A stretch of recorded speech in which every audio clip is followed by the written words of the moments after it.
That way people can remember. All right. We were talking about how whether to take revolutions literally or figuratively. All right, so we talked about sort of the difference between literal and figurative and how we're going to go into that more later on. Anything else that you remember? So basically we went over, like what Rachel said, we went over what we know as a group about Revelation, and then sort of the consensus was, except for Jason, we didn't really know much. Jason, for some weird reason, is like an expert in Revelation, apparently. And then we also talked about how Revelation makes us feel. You remember that? We sort of did a poll on that. And most of you guys, you said it made you feel confused more than scared, which is a good thing, but confused for sure. Then I tried to clickbait you, basically, by throwing out a few sort of interesting facts about the book. I mentioned, does anybody remember what I said about the number of Old Testament references in it? A lot, yeah, there are a lot. There's more Old Testament references than there are verses in the book. There's like 500 something Old Testament references, like 410 verses in the book. So that's a thing. And then what I did after that, I sort of laid out the first few weeks of the study by talking about how, so this is sort of the overarching metaphor that we're going to be using for this, is that Revelation is like a field. So in the field, you should go to the field because it's a wonderful field. It's full of awesome things. If you go to the field, your life will be better and you will understand the world much better, et cetera, et cetera. Is everything okay? All right, you just looked horrified at the phone. So, but to get into the field, you have to go through a minefield, right? So what does a minefield do?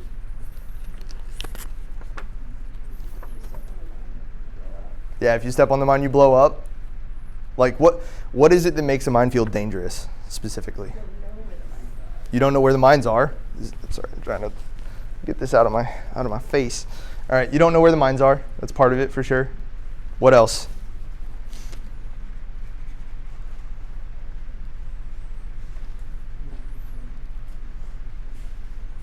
How do you know when there's a minefield?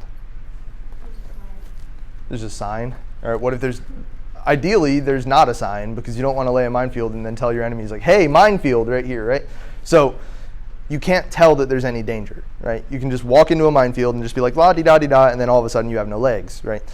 In the same way, there's a minefield in front of Revelation before we get into Revelation, and we have to sort of clear those mines that a lot of people either don't know about or walk into and think that's the point of the field. They're like, oh, the whole thing is a minefield. Don't go there. Or on the other hand, they're like, this field is wonderful. There are no mines. What are you talking about? Just run right in, right? So both of those are sort of dangerous approaches. So getting this book right, if you understand Revelation, if you can really comprehend what it's teaching and what it's about and where it's going with things, can actually have like really incredible benefits for your spiritual life. Because Revelation is all about things that are happening currently right now in a spiritual reality that aren't necessarily stuff that we're running into every day. But getting it wrong can be catastrophic. Like if you get Revelation wrong, it can lead people down some really bad paths. Like there's a whole theology called dispensationalism that came out of reading Revelation wrong, and it's caused some atrocities in Christian history. Revelation can either be incredibly helpful or incredibly dangerous. There's denominations of Christians that don't teach out of Revelation specifically because they find it dangerous. Like they don't encourage reading of that book outside of the church. Right? They think you have to have a pastor or a priest there in order to teach it. So today what we're going to be doing is we're going to go into the minefield. We're going to defuse our first bomb. Right? The first few weeks of this class are going to be defusing bombs, and then we'll get into the details. So bomb number one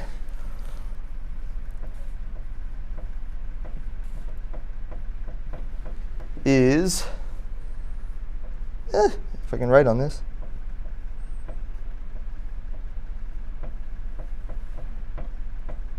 assumptions. All right. Bomb number one is assumptions. Has anybody here ever made an assumption? What was it?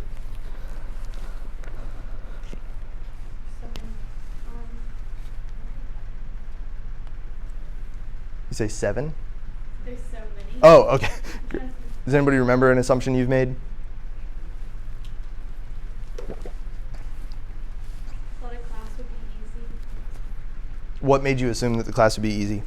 People said it was easy. Okay. So you heard what people said, and then you came to a conclusion that wasn't necessarily based on evidence? What else? I know for me in high school, I used to assume a lot about people based on the way that they dressed. I'd be like, oh, this person wears this, therefore they like this kind of music and like these shows and like to do all these sorts of things. That might not be true, but that was my assumption. That's a lot of assumptions. Yeah. Any other examples? And my dad is like, yeah, you can go, but like, and I'm like, yeah, I can go, but he's like saying it in a way like, no. He's like. So he's like sarcastic? Yeah, like I assume that he's like telling you the truth, and he's obviously not. So you're assuming the intention behind what he's saying, Yes. even though that's not actually what the facts are showing. So what's sort of the common thread there is basically that we're taking input and then we're drawing conclusions based on that input that aren't necessarily true, right? Does anybody know what the actual like definition of assumption is? Or does anybody want to try?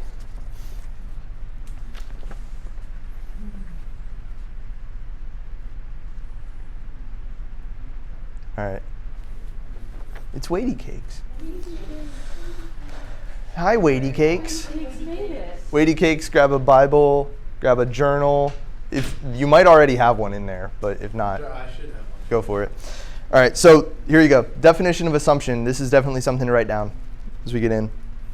All right, so an assumption is a thing that is accepted as true or certain to happen without proof. A thing that is accepted as true or as certain to happen without proof. So for example, when I saw somebody wearing cowboy boots in high school, I was like, oh, this guy's got a lifted truck. He listens to country music. That's something I assumed based on a piece of evidence, but wasn't true as a whole. Yeah, a thing that is accepted as true or certain to happen without proof. All right, everybody got that?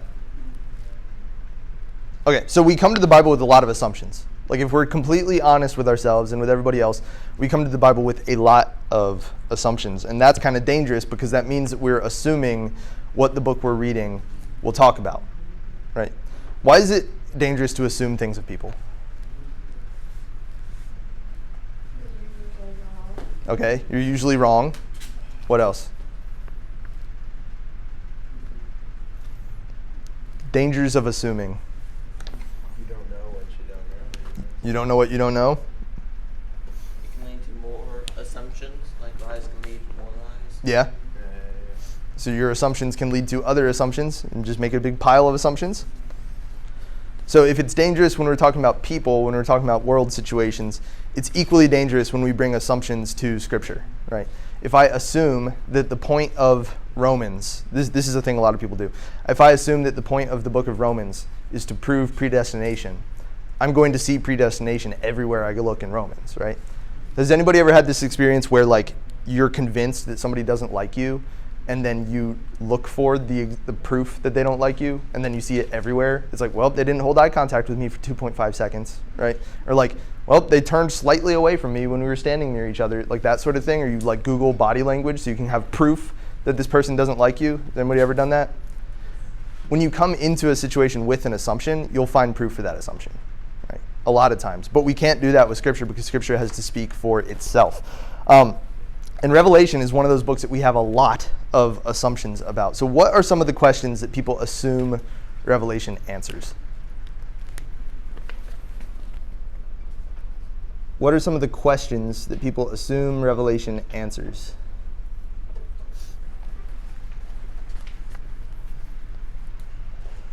How the world will end. Okay, into the world.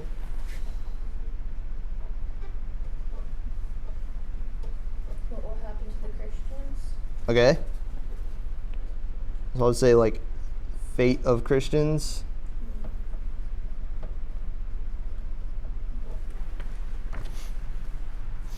What else? What other questions do we assume Revelation wants to answer? I've got a few examples, but what do you guys think about it?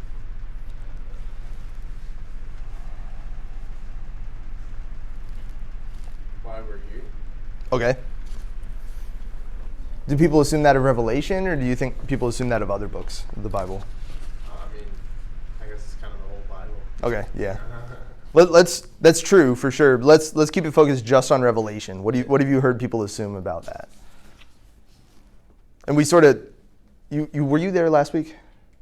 You weren't there last week. So last week what we did, we sort of went over like what we know about the book and all that. So this is sort of building on that. So we got, how will the world end? What's the fate of Christians? Any others? What heaven's like? Okay, yeah. What, I can't write, but what heaven/hell is like? Because a lot of times people look at Revelation, they're like, oh, that's all about hell, right? That's an assumption. All right, there's another one. I think you guys had all mostly said you're not familiar with this concept, which is good, because it's not a good concept. But what will the rapture be like? You ever heard that? So I'll just say rapture. Spoiler alert, it's not a thing. The telephone is older than the doctrine of the rapture. So, fun fact.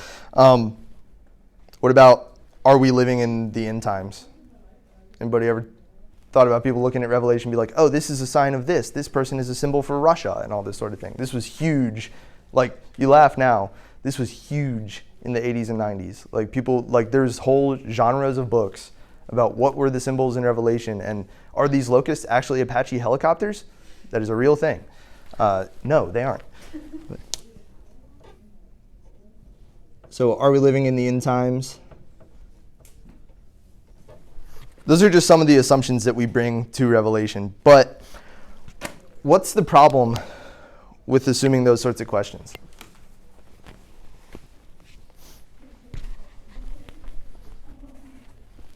Like, if we're going into the book of the Bible assuming that it wants to answer these questions, what's the danger there?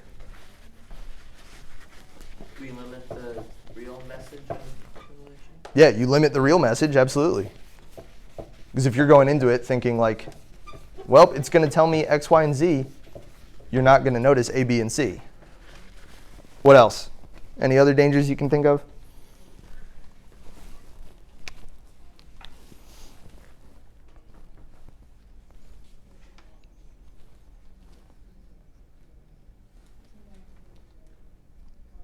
I think sort of like what we were talking about, how you'll see evidence for the things that you assume. If you go into Revelation assuming it's going to answer these questions, you're going to see these questions everywhere, right? But that's like principle number one of this thing that we're talking about in Chris's class called hermeneutics. It's a big fancy word. Hermeneutics means the lens through which you read Scripture, right? And we have to read Scripture for what it's saying. We can't read into it. That's this thing called eisegesis, when we read into something. But what you want to do is you want to take the meaning out of Scripture, which is exegesis. We'll go into that later a bit. But one of the main things that people assume about Revelation is, let me erase this real quick. Everybody got these? I'm good? And this is a huge assumption, and we're going to break this down a little bit because the phrase itself is going to be a bit confusing. But they assume that Revelation is a chronological roadmap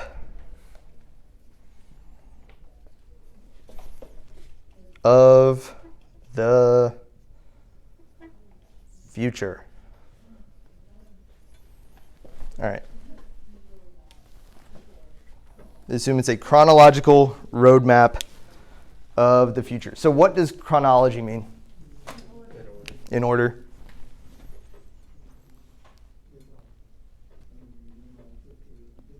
So if I was reading a history book and I said it was chronological, what would that mean? Time from beginning to end. Yeah, like it's in order. It goes event to event. I'll say it that way too.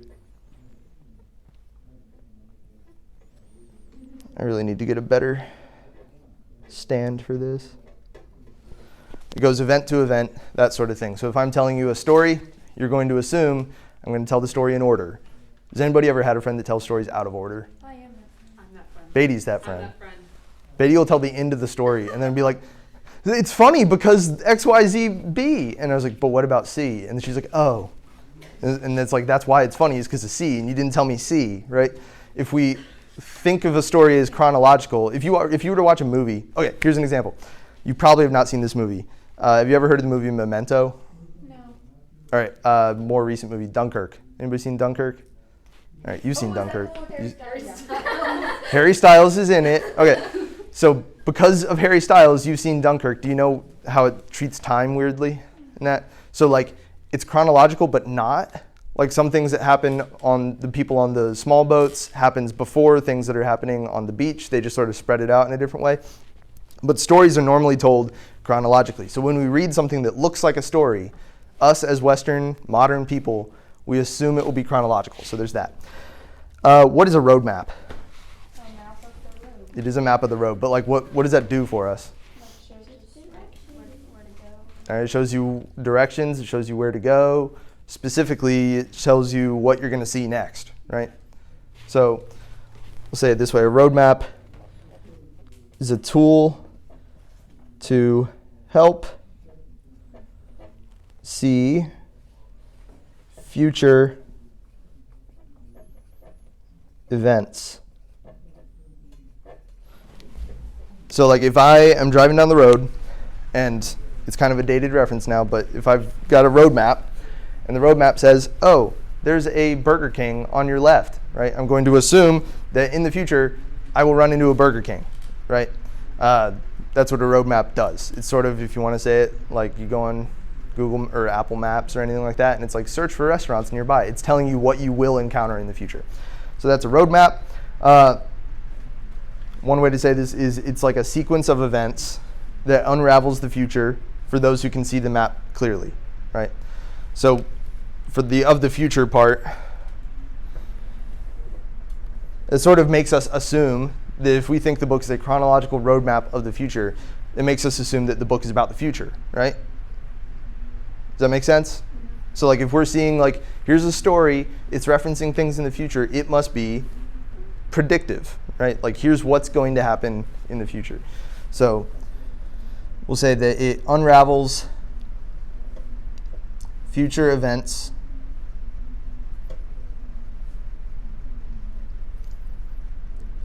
for those who can see.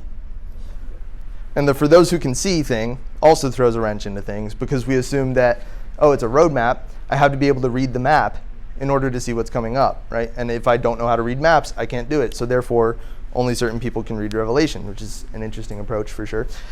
So, but what if Revelation as a whole, as a book, doesn't want to be a chronological roadmap of the future? What if we're sort of forcing it into that? What if we are misunderstanding it and we're asking it the wrong questions?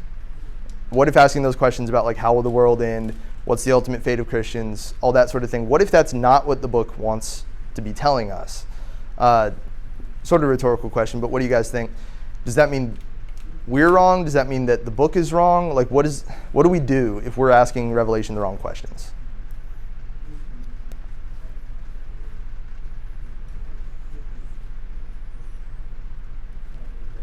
That's a tough one. Like what should our first response be if Holly tells me a story and Holly tells me a story about how that kid hit her with a rock while she was playing, and then I'm like, Holly, but how did Lake Kiwi become a lake? Like that has nothing to do with what she's telling me, right? Yeah. I'm asking her the wrong question. What should I do in response to that? Maybe take a step back and look over what Holly told you. Okay, take a step back, actually listen to what she said, right? Yeah. What else? What should my follow-up from that be? Do some self-reflection. Think about why I can't listen. Ask the right questions, right? If I'm asking the wrong questions consistently and I'm getting the wrong answers, and then I find out that I'm asking the wrong questions, I don't just like stop talking to Holly. I don't like ignore her for the rest of my life. I ask Holly the right questions, and hopefully she still has patience with me to tell me the story about the rock getting thrown at the kid, right? So what I want to do, let's read something real quick that's going to make this very clear for us. So everybody turn to Revelation chapter 6. Revelation chapter 6. And then when you get there, I need a volunteer to read for us. There's a map.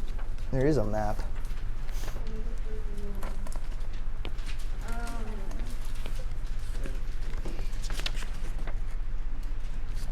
1681. Yep. 6 what? Chapter 6. All right, everybody there? All right, who wants to read for us? We're going to read verses 12 through I'm going to read verses 12 through 17, and I will be interrupting you. So, Yeah, I can do instructions. So through what? 12 through 17. 17. Anybody want to read? I'll read. All right, Gregory, be ready for interruptions. Okay. Then I saw him open the sixth seal. Oh, wait, real quick. We got a few people still trying to get there. Go for People it. is just me. I wasn't trying to call you out, but Wait, you're two I'm people? trying to get there. Rachel's There you go. people. I contain multitudes. All right, go for it, Gregory. Follow along, everybody. Then I saw him open the sixth seal. A violent earthquake occurred. The sun turned black like a sackcloth made of a goat hair. The entire moon became like blood. The stars of heaven fell to the earth as, All right. Finish that sentence. as a fig tree drops its unripe figs when shaken by a high wind. Okay. The stars all fell to Earth, right? Science people, what would happen if one star fell to Earth? We'd all be dead. We would all be very dead. Okay. Does anybody know how big the sun is? Isn't it like, It's pretty small. There's like 2 shoot, I know the trillion exact Earths. number, but I don't remember it. Nah, I don't need the exact It number. has a lot of numbers. All right, so Rachel's pretty close. The sun is a pretty average sized star.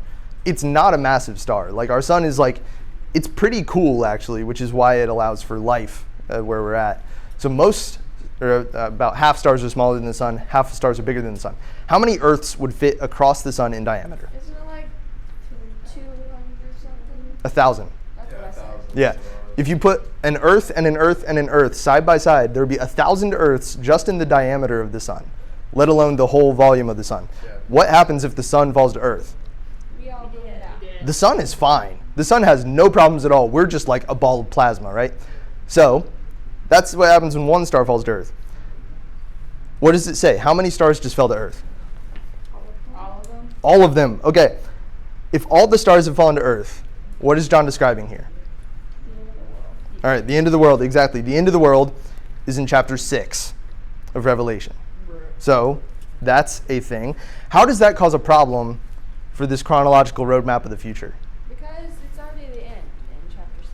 Okay, yeah, there's 18 chapters in Revelation, and the world ended in chapter 6. Okay, so that might be a problem for us. Read verse 14 for us, Gregory.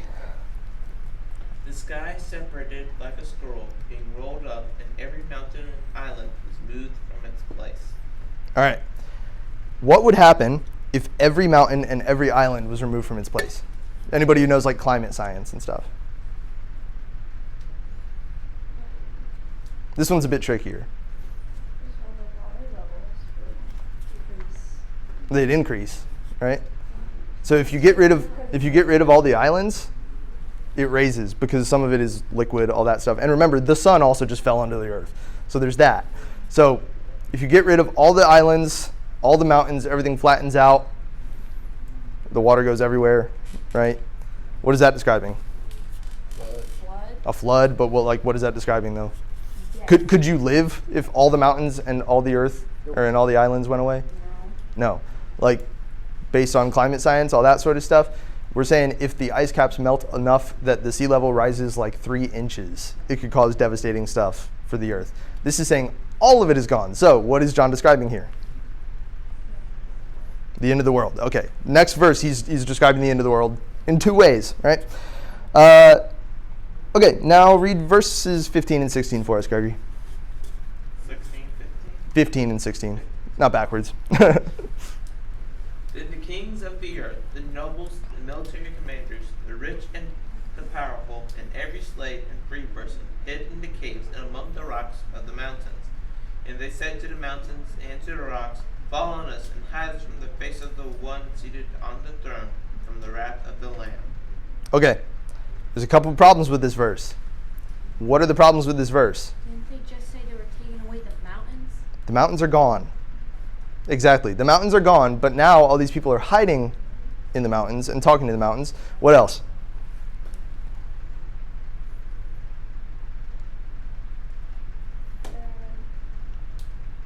What happened in verse 13? The stars fell. Okay, so the stars fell to the earth, and there's people hiding under mountains which are no longer there. Makes sense to me. So there's something weird going on here for sure. Now, can you read verse 17 for me, Gregory? Because the great day of their wrath has come, and All right. who is able to stand? So what's another way to say the day of the Lord's wrath? The great day of the wrath. This one's sort of a churchy. Hmm? Yeah, exactly. Judgment Day. All right, so this causes problems for this being a chronological roadmap of the future, because if we think that the whole book leads to the end of the world, and if we think that the book is about how will the world end, right, that's a problem because there's still a lot of stuff left, right? Like Rachel and Bailey said, there's 18 chapters. The world just ended in chapter 6. So that's a problem. You could respond to that and be like, oh, that's because stuff happens after the end of the world, which you would be correct. But there's something else. Can somebody turn to Revelation? Actually, everybody, turn to Revelation chapter 11.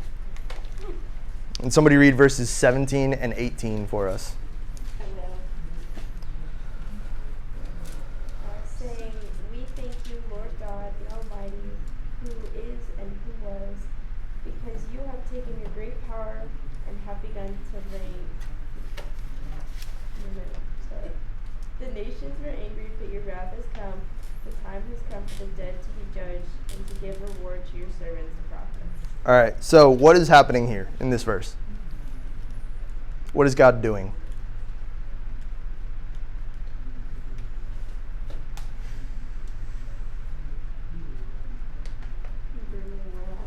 Okay. Sounds like Judgment Day. All right, so the Judgment Day, what else is he doing? Like it literally says, you are verb. You have taken your great power Okay, keep going. and begun reign. Okay, keep going. Nations were angry. Keep going. Wrath has come. What is God doing? Look for the verb in this. I don't know what a verb is.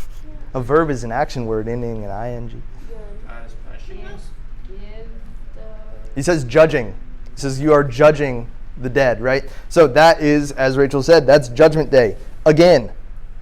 So there's the end of the world. Again. Because we tend to think of Judgment Day as being the end of the world. So Judgment Day, the end of the world, whatever you want to call it at that point, happens in Revelation in chapter 6, chapter 14, chapter 11, chapter 16, chapter 19, chapter 20, and chapter 21. So overall, the world ends in the book of Revelation about 7 times, which is an important number. We'll get to that later on in the class. So the world ends 7 times. So here's the big question. Does that mean that the world's going to end 7 times? Probably not, Probably not. Why? because it can't really do that. It'd be hard to do that. Does this mean there will be 7 judgment days? Well, Somebody said maybe. All right. For like each different type of person. Okay. Maybe there's classes. Yeah. You're going to judgment number What are you saying, Bailey? Judgment number 3. because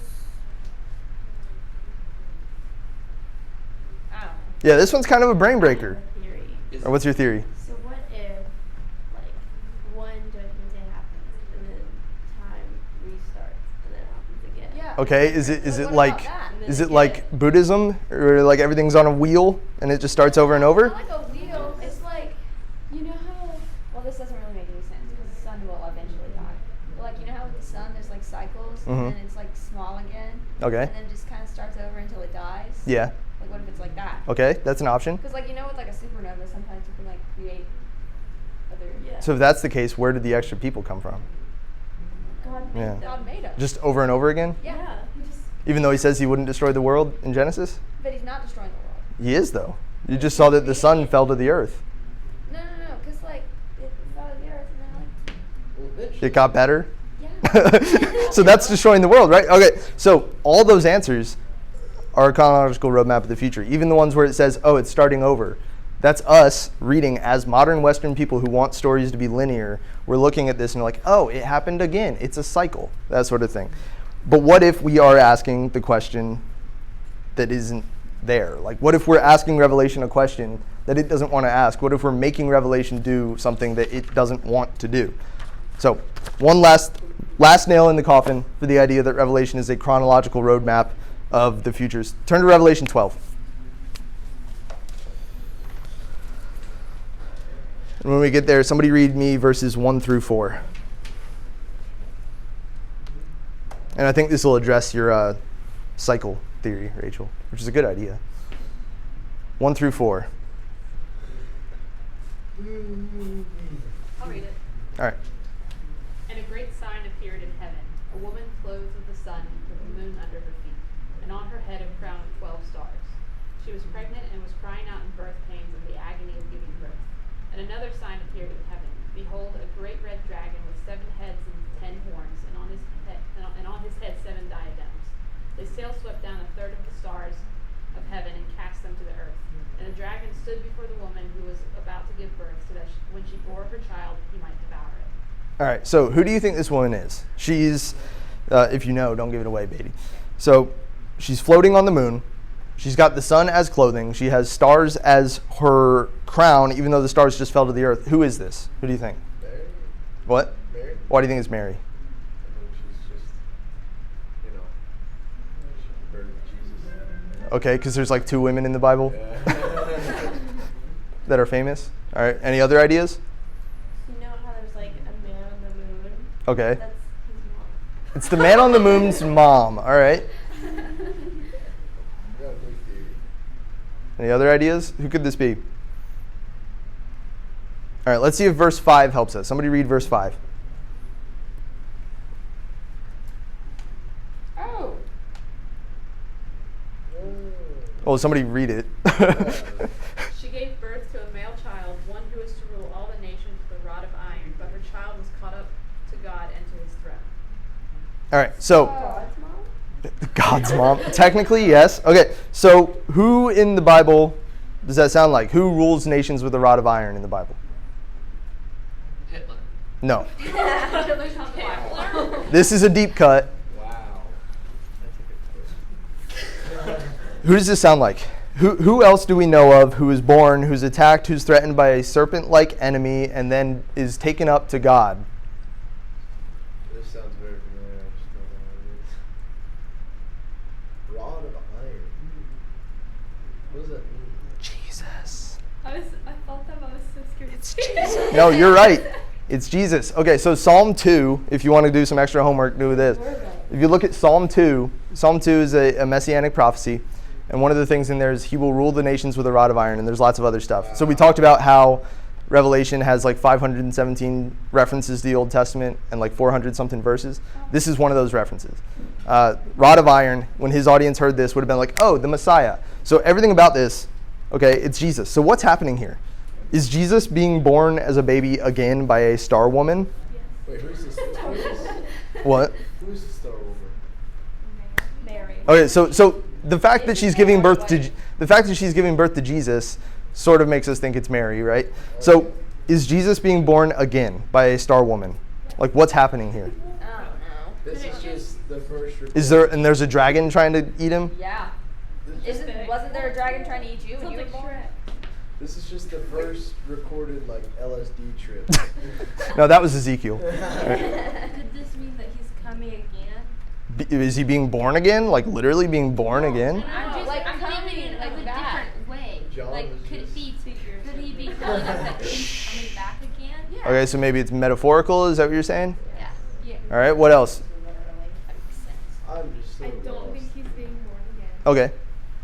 I don't know why. Okay. Hey, that's fair. I think you're right. Like dragons now, man. It's dragons. Who else is described as a dragon in the Bible? Isn't it Satan. Right? Okay. So, I don't think Jesus is being born as a baby by a star woman again, right? I think this is a poetic, a symbolic, sort of a mythic retelling of the nativity story, right?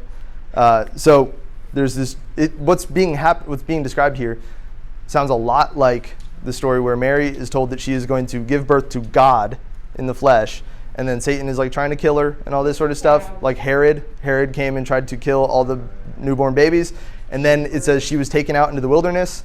Mary and Joseph and all them ran to Egypt, right? And then birth narratives and all this stuff.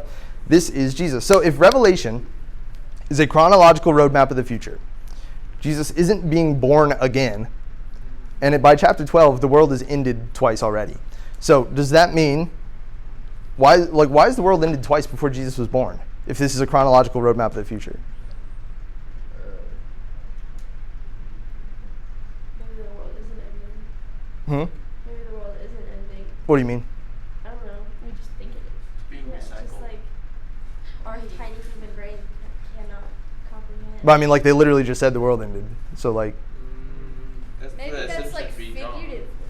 the world is figuratively ending? Yeah, like could they be? So the world figuratively ended twice before Jesus. Like our Scripture minds said are dying. Or like magic. One at a time. You guys are all talking at once. Could it be that they're telling the story out of order? Okay, maybe they're telling the story out of order. Like, how does the world end 7 times? Yeah, that was what we were talking about earlier. The world is ending. Okay, maybe they're telling one story from different angles. Maybe. Well, like, what is the end of the world? Are we talking like the physical rock we're on right now is gone? Or are we talking about like the extinction of people? I mean, both of those would be the same thing, wouldn't Right. they? Yeah. But like, And that'd be kind of egotistical if we just said, "Oh, we're all dead." Well, and that was sort of what we talked about at the beginning, is we're assuming that Revelation is about the end of the world, right? And we bring a lot of assumptions about what the end of the world means, right? So that's sort of what I was trying to bring up here, is that when we take these assumptions and try to put them on Revelation, it doesn't quite fit. Like if we're thinking, oh, it's a story, it's linear, then we look at it and we're like, oh, well, maybe there were metaphorical ends of the world, and then the ones that happened after Jesus was born from a star woman and chased by a dragon, those are literal ends of the world. Maybe. Like, so, yeah, but like, where's the evidence for that? And everybody's just sort of throwing ideas out, right? so we're trying to do a puzzle without all the pieces. But in some ways, we assume that Revelation's purpose is to predict, right? All of their answers here have been assuming that Revelation's purpose is to predict something, that it's about the future. But what Revelation wants to do is right in the name, right? What is Revelation? Revealing. It's revealing something, right? So Revelation is about revealing, and this is something you might want to write down too. Revelation is about revealing spiritual realities that are right around us and within us at all times. Revelation is about revealing spiritual realities that are right around us and within us at all times. Try that again. Like slower. Yeah. Revelation is about Revelation is about revealing the spiritual realities that are right around us and within us at all times. You got to realities. Realities around us. That are right around us That are right around us. and within us Right. at all times. Just giving you a preview of college. We had to take notes quick. It's true. All right, so basically what it's doing is it's forcing us to grapple with, it's forcing us to recognize our sinfulness, our failures, our disobedience, and it reminds us, in the end, that no matter what, Jesus beats the dragon, right? In the end of the book, Jesus wins. We win because of him. And what the rest of the book is showing us is that we don't win the way that the world wins by fighting. We don't win the way that the world wins by like using power. We win the way that Jesus wins, which is by suffering, which is by dying to self, which is maybe even by literally dying, which is a good transition to next week. So next week we're going to be talking about literal versus figurative. What does that mean? Why is that a silly question to ask? And genre, right? Because what we're doing right now, I'm sort of asking a bunch of questions so that we can tear down our assumptions so that we can build it back up correctly, right? So there was no real answer to this today. We're going to get to that eventually as to what exactly is going on with this whole ending world 7 times. But the bottom line here is Revelation is not a chronological roadmap of the future. It does involve the future, Some parts are chronological. It is, in some sense, a roadmap, but it is not a chronological roadmap of the future. It's not like reading. I'm trying to think of a sci-fi. It's not like watching Star Trek, and it's like, here's a story of what will happen in the future. That is not what the book wants to do, and we can't ask it that question because that's not the question it wants to answer. What it wants to answer is, does Jesus win? Yes, absolutely. All right. Cool. Any questions?